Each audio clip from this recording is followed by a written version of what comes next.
김영미의 스튜디오 1039. 자, 화요일 스튜디오 1039 2부에서는요. 잠시 후에 1039 건강백서 함께 할 텐데요. 오늘은 어깨 회전 근개 파열에 대해서 알아보는 시간 함께 하겠습니다.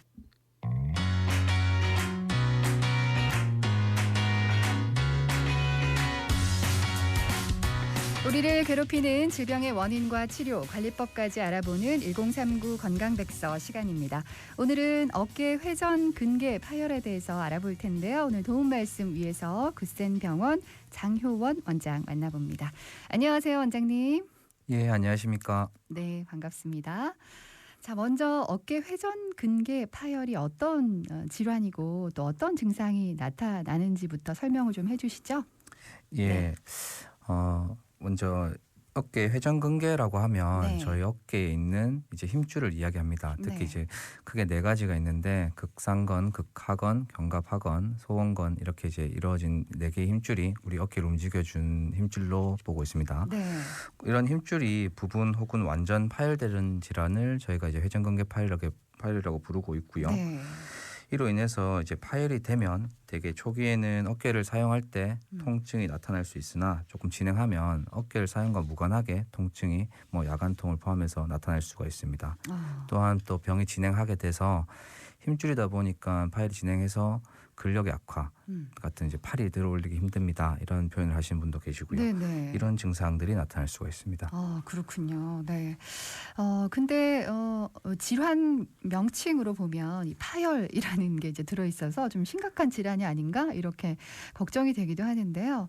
어깨 회전 근개 파열이 발생하는 원인 어떤 게 있을까요? 예, 사실 회전근개 파열이라는 진단명이 무섭기는 하지만 네. 일반적으로는 50세 이상에서 퇴행성 파열로 나타난 경우가 대부분입니다.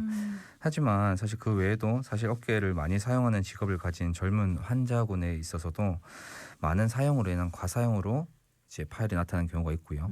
또한 교통사고나 강한 충격 등 이제 외상과 같은 경우에 있어서도 외상성 파열이 나타날 수가 있습니다. 네. 요즘 젊은 층도 이제 과격한 스포츠를 즐기다가 또 질환이 발생하는 경우도 있다고 들었습니다. 예, 맞습니다. 자, 그러면 이 수술은 어떤 경우에 하게 되는지도 궁금하고요. 수술이 필요하지 않다면 어떤 치료를 통해서 좀 회복이 가능한지도 궁금합니다. 예, 네. 먼저 사실 정확한 진단이 중요하긴 할 것 같고요. 네. 정확한 진단 이후에 이제 만약 회전근개가 부분 파열이라고 한다면 반드시 수술을 하셔야 되는 것은 아닙니다. 다만 진행되어서 완전 파열이 되거나 그 크기가 자꾸 커진다, 진행한다면 수술을 받으실 것을 권장드리고 있습니다. 또한 사실 수술은 현재 대부분 관절경 쪽으로 회전근개 봉합술이라는 수술을 하게 됩니다. 그리고 네. 수술 이후에는 사실 보조기를 좀 착용을 하셔야 되는데 네. 수술 전 파열 크기에 따라서 4주에서부터 8주가량 이제 차게 되고 있습니다. 그러면 그 이후에는 재활을 하시게 되는데 보조기를 착용한 기간의 약 2배 기간인 2에서 3개월, 길게는 4개월 정도를 일반적으로 재활 기간으로 잡고 있고요. 네. 만약 저희가 수술을 하지 않는다, 수술이 필요하지 않는 경우에서는 증상 조절을 하셔야 되는데 증상 조절을 위해서 약물이나 그리고 관절 강내 주사 등을 이용한 이제 치료와 함께 어깨 스트레칭과 운동 등을 통해서 기능적 회복을 기대해 볼 수 있을 것 같습니다. 네, 그렇군요. 아픈 쪽 어깨는 아무래도 좀 사용하지 않도록 이렇게 잘 보호를 하는 게 필요할 것 같은데 한번 수술 이제 치료를 하고 난 이후에 혹시 재발의 가능성은 없을까요? 예, 아쉽게도 한번 수술 이후에 재발의 가능성은 보고되고는 있습니다. 네. 사실 100%라는 건 없기 때문에 그렇죠. 항상 관리를 좀 잘 하셔야 되는데 네.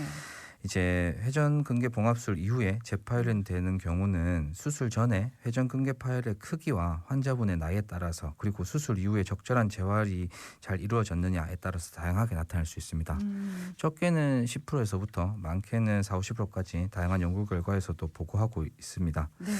근데 사실 재파열이 되더라도 반드시 또 재수술을 하셔야 되는 것은 아니니까 재활치료나 이런 보존적인 방법으로도 치료를 열심히 해보시는 게 권장되고 있습니다. 네, 그렇습니다. 자, 뭐 이 나이가 들면서 어깨 관절 관련한 질환은 이제 다양하게 발생을 할 수 있는데요. 뭐 가장 흔하게 아, 50견 뭐 얘기를 많이 하시고 불편함을 자주 호소하시는데 어깨 회전 근개 파열 외에도 환자들이 자주 좀 불편해하는 질환 뭐 어떤 게 있을까요? 예, 사실 회전근개 파열이라는 진단 이외에도 우리의 네. 어깨에 발생하는 병은 좀 많습니다. 뭐 아까 말씀하셨다시피 오십견, 네. 오십견이라 불리는 유착성 관절 낭염, 네. 그리고 석회성 건염, 어깨 충돌 증후군 이런 다양한 질병들이 있을 수 있습니다. 네. 다만 대부분 환자분들이 병원에 오실 때는 음. 이제 어깨 통증을 아프다고 이제 그렇죠. 병원 내원하시는 네네. 경우가 많고 네. 사실 이 통증이 질병 양상에 따라서 그리고 질병에 따라서 이제 다르게 표현하시는 것 같습니다. 뭐 어깨를 어떻게 사용할 때 통증이 있느냐, 사용과 관계없이 아니면 야간통이 있느냐, 아니면 건드리기만 해도 아프다고 표현을 하시다든지 아니면 일상생활은 괜찮으신데 운동을 할 때 혹은 특정 자세를 취할 때 통증이 있으시냐 이런 발생 양상을 다르게 표현하시는 것 같고 네. 통증 이외에도 팔이 올라가지 않는다, 강직 같은 소견, 그리고 근력 약과 힘이 빠진다 같은 등의 증상을 주로 불편하게 호소하시는 것 같습니다. 네, 그렇군요. 보통 이제 팔이 안 올라간다고 이렇게 하시는 어르신들 보면 이게 좀 한동안 오래 가더라고요. 예. 이게 좀 치료하면 아무래도 좋아지는 경우도 그럼요. 기대할 수 있을까요? 완치를 노려볼 수 있는데 네. 항상 정확한 진단을 통해서 이게 오십견 때문에 안 올라가는 건지 그러니까요. 근력 예. 약화 때문에 안 올라가는 건지는 반드시 이제 어. 좀 진단을 내려서 치료하시는 것이 네, 좋을 것 나이가 같습니다. 들어서 그런가 보다 이렇게 내버려 두지 마시고 정확하게 진단을 한번 받아보시는 게 좋을 것 같습니다. 자, 어깨가 뭐 이렇게 생각해 보면 사용한 만큼 이제 좀 닳게 되는 것 같다라는 생각이 드는데요. 어깨 관절 질환을 예방할 수 있는 방법, 일상생활에서 좀 실천할 수 있는 그런 방법들은 뭐 어떤 게 있을까요? 예, 뭐 예방이 항상 중요한 것 같은데 네. 회전근개 이제 파열을 악화시키는 행동을 먼저 알아보면 네. 이것들을 조금 금지함으로써 좀 예방할 수 있다고 생각합니다. 네. 특히 이제 멀리 있는 물건을 잡거나 해서 네.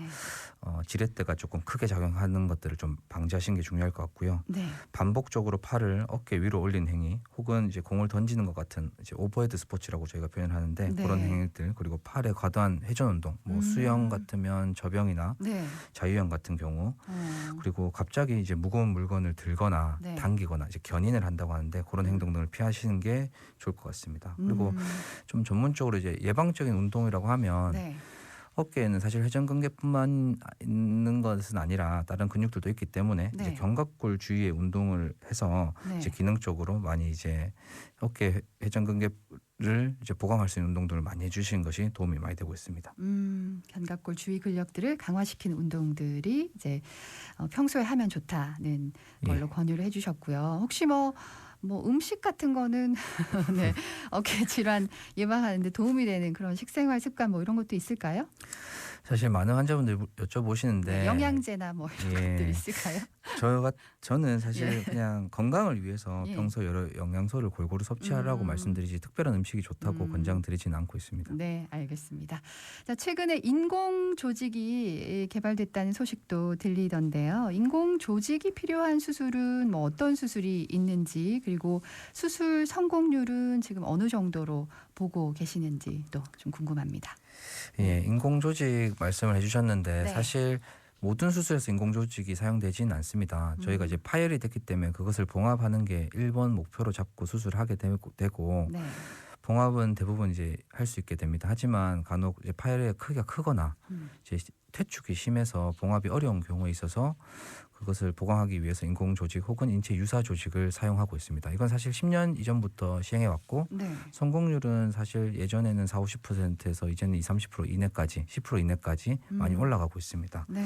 그리고 이게 인공 조직만으로는 생착률이 좀 떨어질 수 있기 때문에 본인의 자가건을 채취해서 보강하는 방법으로 성공률을 많이 높이고 있고요. 네. 최근에 아까 말씀하셨다시피 기술들이 많이 개발됨에 따라서 자가건 채취가 어려운 환자도 있습니다. 그럴 경우에 인공 조직만으로도 성공률이 자꾸 높아지는 그런 기술적인 개발들도 많이 일어나고 있습니다. 네. 그래서 앞으로도 더 많은 연구 결과가 있을 것 같습니다. 네, 그렇군요. 네. 자, 근데 이제 보통 어깨 관련 이 질환들이 이 50세 이후를 보면은 여성에게서 좀 발생 비율이 높다. 오늘 뭐 알아보는 회전근개 파열도 그렇고요. 뭐 그런 이제 경향이 있는데 이건 왜 그럴까요? 사실 네. 제가 봤을 때는 많은 여성분들이 더 많은 건 맞습니다. 50개 포함하셔도. 네네네. 근데 이게 활동력과도 좀 관계가 큰 것이 예. 아무래도 남성분들에 있어서는 이제 운동도 많이 하시게 되고 아. 평소에 관리를 조금 더 하시는 편이 경향성이 더 높지 않나라는 생각을 하고 있습니다. 네, 그렇군요. 예. 평소에 이제 근력이 좀 있고, 예. 그러니까 예방이 되는데 50세 이후 여성들은 좀 근력이 떨어지면서 또 어깨 사용도 많이 하시고, 집안일이 또 어깨 사용을 많이 하게 되니까요. 그런 것 같습니다. 자, 우리 청취자분들께 오늘 질환 관련해서 좀 전하고 싶은 말씀 있으시다면요. 예, 오늘 초대해 주셔서 감사드립니다. 회전근개 파열에 대해서 몇 가지 말씀드려보았는데 네네. 사실 회전근개 파열 이야기 이전에 항상 근골격계 질환의 좋은 예방책으로 아까 조금 무리하지 말자 이렇게 말씀하셨는데 네. 저는 조금 더 나아가서 예방책으로 이제 반복되는 같은 동작 혹은 자세를 취하는 것은 항상 이제 관절이나 근골격계에 무리가 이제 쌓일 수 있으니까 30분 이상 업무를 하시거나 네. 운동을 하시거나 하실 때는 항상 이제 관절 및 근육의 이제 스트레칭을 통해서 과부하가 쌓이는 것을 막는 습관을 스트레칭을 열심히 하셔서 그런 습관을 키우시는 것이 도움이 많이 될 것 같고요. 네. 그리고 무슨 질병이든 치료보단 예방이 중요한 것 같습니다.